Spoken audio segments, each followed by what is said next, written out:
Hey all, Ron here from Military Images Magazine with a new episode of Life on the Civil War Research Trail. Today, I want to talk about the officer pictured here. You may not recognize him. He has this extra long beard that goes down past a few buttons on the top of his uniform coat, completely obscuring his collar. And check out that beard. It's sort of squared at the bottom. It's got some curls going down.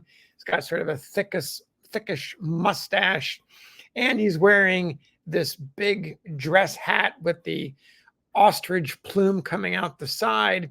There is a formal wreath with US in the center of it.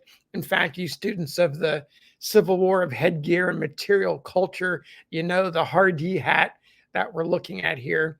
It is not, it looks like a general, a Union general, but look a little closer. Look into those eyes, the slightly furrowed brow, the eyebrows that are slightly differently aligned, the slightly broad nose, the cheekbones, and yeah, you know who it is. You figure it out. It's Ulysses S. Grant.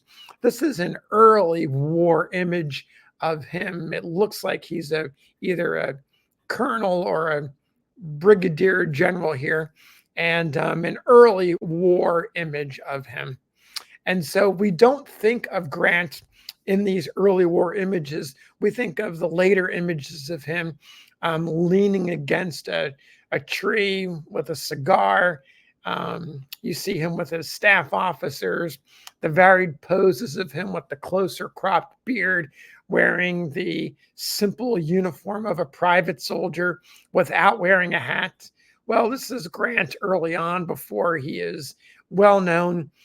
However, he starts to make his name known. He starts to become a celebrity, first in the Battle of Belmont, his actions in the West, and then, of course, Forts Henry and Donelson, becoming known as the hero of Donelson. All of this is happening in late 1861 into February of 1862.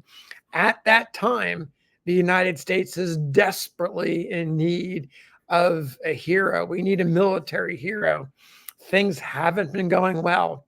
Bull Run, or First Manassas, a huge Confederate victory. And then you've got Ball's Bluff a little bit later that year, all the unrest going on in St. Louis and other parts of the country.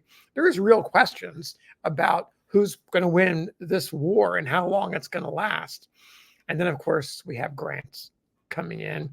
And at Forts Henry and Donelson, there's the surrender by Confederate General Simon Bolivar Buckner, this idea of unconditional surrender. And of course, Grant is being splashed, his name and his biographical sketch splashed across newspapers across the North. Who is this guy? It's hard to imagine that there was a time when we didn't know him. And yet here are Americans who've been following his exploits in newspapers, don't really know much about him. So I want to read one of these biographical sketches.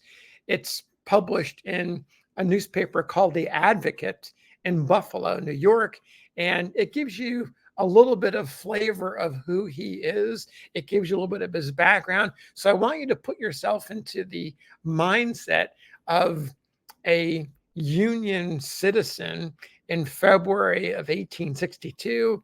U.S. Grant is the big celebrity. He's the star of the moment, and you're eager to learn more about him. And so you open up your newspaper and you read this biographical sketch. You devour it because you want to know about this guy named Ulysses S. Grant. So here's the story. And its headline is pretty simple. Who was General Grant? Here's how it goes. Brigadier General Ulysses S. Grant, the commander of the Union forces at the capture of Fort Donelson, is a native of Ohio and graduated at West Point in 1843. He stood 21st in his class and was placed in the 4th Infantry as brevet second lieutenant. In the Battle of El Molina del Rey, he was breveted first lieutenant for gallant and meritorious conduct and promoted to first in 1846. At Chapultepec, he was breveted captain. After the Mexican War and the return of peace, Army business became rather dry work for Captain Grant, and in 1854 he resigned and engaged in mercantile pursuits in Illinois. On the breaking out of the rebellion, he tendered his services to the government. So far, fairly good biography. We now know he's something of a hero during the Mexican War. At least he acquitted himself well. And then, of course, he leaves the army, not giving a lot of details here, only that it was kind of dry business. Anyway, let me continue. On the breaking out of the rebellion, he tendered his services to the government. They were accepted, and he was among the first brigadier generals of volunteers appointed, his commission bearing date May 17th, 1861. He was ordered to Cairo, Illinois, and commanded the expedition which first took possession of Paducah. He has since been in command at the former post. Here's the part that I really like. It's simple, but it gives you some sense of his personality, and there's a little surprise about what he was wearing.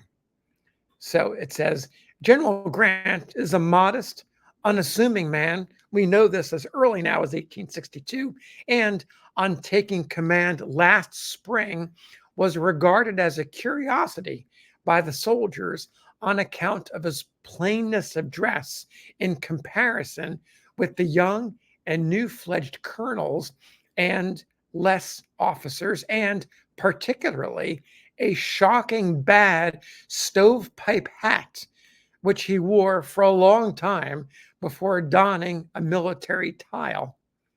The general is a man of business and very popular with the troops. Great description. This idea of him wearing a shocking bad stovepipe hat and the plain dress, it harkens back to his Mexican War experience. No doubt he's influenced by Zachary Taylor, to whom he reported for a while. And Taylor, of course, is well known for wearing very plain clothes compared to Winfield Scott, Old Fuss and Feathers, who, also a general in Mexico, wore the dress uniform. He wore his uniform to the fullest extent allowed. Grant, a follower of Zachary Taylor. The stovepipe hat is a fascinating detail to me. I can imagine him walking around in what amounts to a private's blouse and wearing a stovepipe hat. Talk about a curiosity with the troops. So there you have it, an early view, a biographical sketch of Grant from February 1862, not long after his twin victories at Forts Henry and Donelson. Take care. Thanks for listening. We'll see you on the next episode of Life on the Civil War Research Trail.